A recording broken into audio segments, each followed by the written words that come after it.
استخارے کا مسنون طریقہ۔ آئیے آج جانتے ہیں کہ استخارے کا مسنون طریقہ کیا ہے۔ کیا جس طریقے سے ہم استخارہ کرتے ہیں وہ طریقہ ٹھیک ہے؟ اور کیا ہم استخارے کے لیے لوگوں کے پاس جاتے ہیں ان سے استخارہ کرانے کے لیے، کیا یہ طریقہ بھی ٹھیک ہے؟ تو اس کی حقیقت کیا ہے؟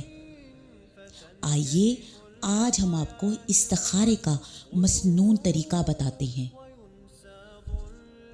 استخارے کا مسنون طریقہ یہ ہے کہ استخارے کے لیے 2 رکعت نماز نفل پڑھ کر مندرجہ ذیل دعا پڑھیں۔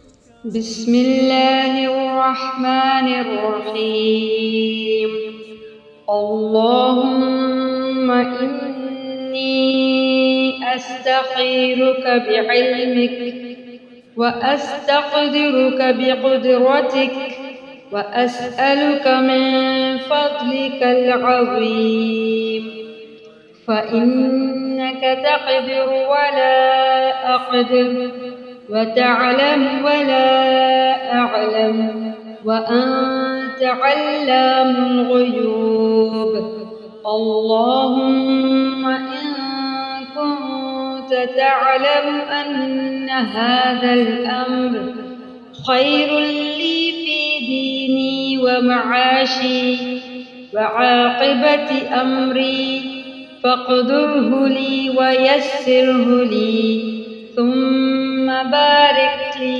فيه وإن كنت تعلم أن هذا الأمر شر لي في ديني ومعاشي وعاقبة أمري فاصرفه عني واصرفني عنه واقدر لي الخير حيث كان ثم أرضني به۔ اے اللہ، میں تجھ سے تیرے علم کے ذریعے سے خیر مانگتی ہوں اور تجھ سے تیری قدرت کے ذریعے سے طاقت مانگتی ہوں، اور میں تجھ سے تیرا عظیم فضل مانگتی ہوں۔ بلا شبہ تو قدرت رکھتا ہے، میں قدرت نہیں رکھتی، اور تو جانتا ہے میں نہیں جانتی، اور تو ہی تمام غیبوں کا جاننے والا ہے۔ اے اللہ، تیرے علم کے مطابق اگر یہ کام اپنے کام کا یہاں پر نام لیجیے میرے لیے، میرے دین، میری معاش، میرے کام کے انجام میں بہتر ہے تو اسے میرا مقدر بنا دے اور اسے میرے لیے آسان کر دے، پھر میرے لیے اس میں برکت ڈال دے۔ اور اگر تیرے علم میں یہ کام میرے لیے، میرے دین، میری معاش اور میرے کام کے انجام میں برا ہے تو اسے مجھ سے پھیر دے اور مجھے اس سے دور کر دے، اور بھلائی کو جہاں بھی میرے مقدر میں کر دے، پھر مجھے اس پر راضی کر دے۔ اس حدیث کے آخر میں ہے کہ رسول اللہ صلی اللہ علیہ وآلہ وسلم نے فرمایا، اور اپنے کام کا نام لیں۔ استخارہ دن اور رات کے کسی وقت بھی کیا جا سکتا ہے، جیسا کہ سیدہ زینب رضی اللہ تعالیٰ عنہ جب ضرورت پڑی تو فوراً استخارہ کے لیے کھڑی ہو گئیں، اور دعائے استخارہ 1 سے زیادہ دفعہ بھی پڑھی جا سکتی ہے۔